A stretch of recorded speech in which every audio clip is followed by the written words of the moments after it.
Que les bénédictions soient. Bienvenue à vous dans cette vidéo où nous parlerons de la perception de l'aigle et la lutte de Jacob avec Dieu. Ici, Abish Adiboye pour vous présenter cette communication. Bien à vous de liker, de partager et surtout commenter pour nous soutenir. La perception de l'aigle et la lutte de Jacob avec l'ange ou avec Dieu. En réalité, nous sommes un aigle. Je suis un aigle. Aigle 10 que m'appellent mes frères, les initiés. Un aigle peut donc parler de l'aigle et de la perception de l'aigle qui se lève dans les cieux, traverse les intempéries du vent et contemple la lumière du soleil et absorbe la lumière du soleil. Vous voyez, quand on parle donc de la lumière d'une chose, il s'agit de la vérité de la chose. La lumière d'une chose, c'est la vérité de la chose qui éclaire la chose dans sa nudité. Retenez bien cela. Quoi qu'on dise, nous ne percevons les choses que par rapport à notre finesse d'esprit.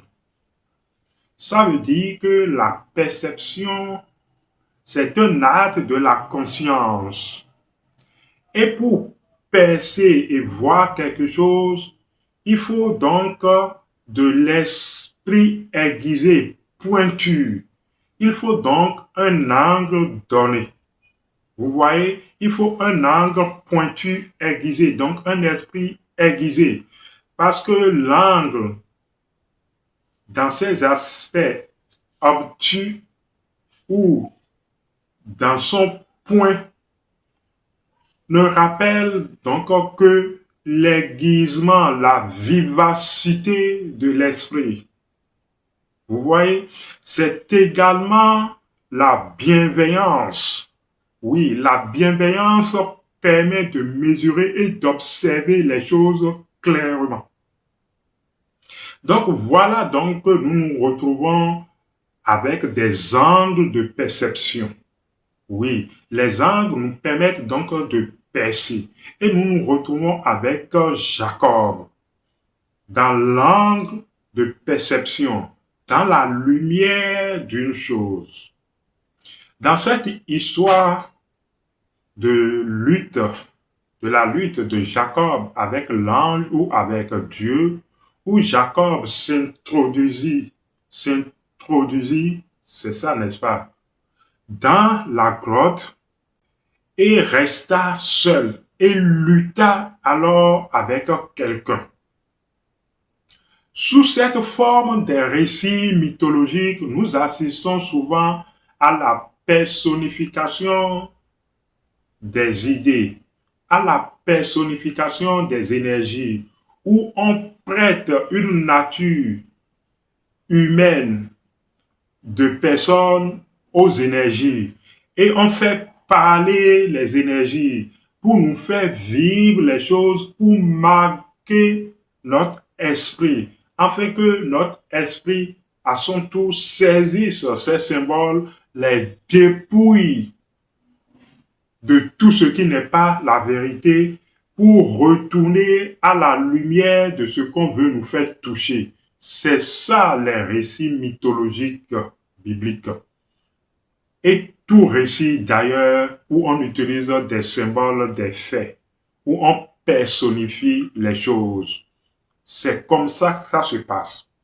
Donc, dans ce récit de la lutte de Jacob avec Dieu, il y a donc une énergie à laquelle on a prêté les caractéristiques humaines d'une personne, où cette énergie dit à Jacob, lâche-moi partir avant qu'il ne fasse jour, avant que le soleil ne se lève. Et Jacob dit, bénis-moi, et là je te laisserai partir, sinon je ne te lâcherai point. Sous cette forme, je disais, vous aurez tendance à croire que cette énergie est différente du lever du soleil. Vous voyez, je pourrais même dire, pour cette communication, la perception de l'aigle et le soleil levant. Vous voyez? Donc, pour revenir sous cette forme, vous pourrez être amené à croire que cette énergie avec laquelle Jacob lutta est différente du soleil, du lever du soleil, puisque cette énergie, cette personne disait à Jacob, lâche-moi avant que le soleil ne se lève. Mais en fait, cette énergie n'est pas différente du soleil. C'est le soleil, mais sous une forme donnée. C'est le soleil, mais sous un aspect brut donné. Cette énergie, c'est le soleil, mais dans un parcours donné. Vous allez comprendre la chose tout à l'heure. Quand vous vous entraînez à la perception de l'aigle, à contempler le soleil intérieur, le lever du soleil intérieur, quand vous vous entraînez à cela, vous arrivez à une compréhension évidente. Vous vous retrouvez dans l'obscurité. Vous vous retrouvez dans l'obscurité ou dans l'aspect brut des idées, des choses qui revêtent une forme énergétique brute. Par exemple, quand vous prenez le corps physique, vous savez que notre corps physique, c'est de la lumière, mais de la lumière densifiée. Donc, vous vous retrouvez avec des aspects densifiés de l'énergie. Cela peut se présenter à vous sous la forme d'une inquiétude. Cela peut se présenter à vous sous la forme d'une pensée lugubre ou d'une pensée de noirceur. Donc, vous vous retrouvez dans votre entraînement de la perception d'aigle avec ces formes de pensée. Peut-être une pensée noire, peut-être une pensée d'une chose que toute personne reprouve. Donc, vous saisissez cette pensée. Suivez très bien. Vous saisissez cette pensée. Et tout comme Jacob, vous entamez la lutte avec cette pensée. Or, rappelez-vous que toute lutte n'est que lutte avec soi-même à l'intérieur. Donc, tout comme Jacob, vous entamez la lutte avec cette pensée. Et vous ne lâchez point cette pensée lugubre. Vous ne lâchez point cette pensée. Car si vous lâchez cette pensée lugubre et vous vous enfuyez loin de cette pensée, parce que cette pensée, dans ce qu'elle recèle, vous dégoûte, vous aurez perdu dans votre lutte. Vous aurez perdu dans votre entraînement à la perception d'aigle. Donc, vous ne lâchez point cette pensée. Vous faites un marquage corps à corps avec cette pensée. Vous vous maintenez présent à cette pensée. Alors, vous allez remarquer que cette pensée va commencer par se dédensifier. Va commencer par alors aller de son aspect dense à son aspect subtil. Jusqu'à ce que la lumière à l'arrière-plan de cette pensée première va jaillir. C'est cette lumière à l'arrière-plan de cette pensée première qui constitue votre bénédiction. Donc ce n'est pas que Dieu ou l'ange bénit en outre Jacob, mais c'est que Jacob a tenu bon dans ce marquage de cette pensée, dans cette présence de cette pensée, en observant alors cette pensée se dépouiller de tout ce qui est superflu et retourner alors à la lumière du jour. C'est d'ailleurs ce pourquoi dans cette histoire, l'ange ou Dieu, qui n'est qu'un aspect, un attribut de notre esprit, dit lâche-moi avant que la lumière n'apparaisse, avant que le jour ne se lève. Parce que si le jour se lève, c'est de fait que les bénédictions de la lumière du jour va rejaillir sur vous. En fait, on est en train de vous indiquer par là que si vous maintenez bon votre marquage de l'ange, si vous maintenez bon fermement votre lutte avec l'ange, le résultat, c'est que le jour va se lever. C'est que la lumière, donc de cette pensée que vous maintenez bon, va finir par jaillir.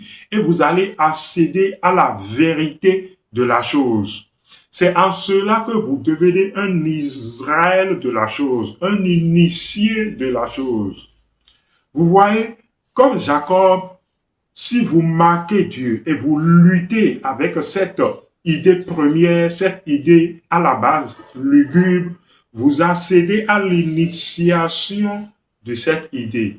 On vous nommera alors Israël de cette lutte, c'est-à-dire un initié de cette lutte. C'est donc que les choses se présentent à vous sous leur aspect dense, brut, d'obscurité et de ténèbres. Mais vous devez alors extraire la lumière de ces choses. C'est ce que sont que les anges.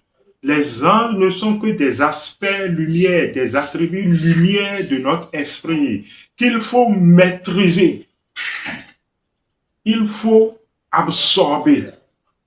Il faut s'initier à ces angles qui ne sont rien d'autre que des aspects de notre esprit, des attributs de notre esprit. Parce qu'il y a tant de demeures dans notre esprit. Il y a tant d'angles de perception dans notre esprit. Tant de lumière. Donc, voilà. Récapitulons.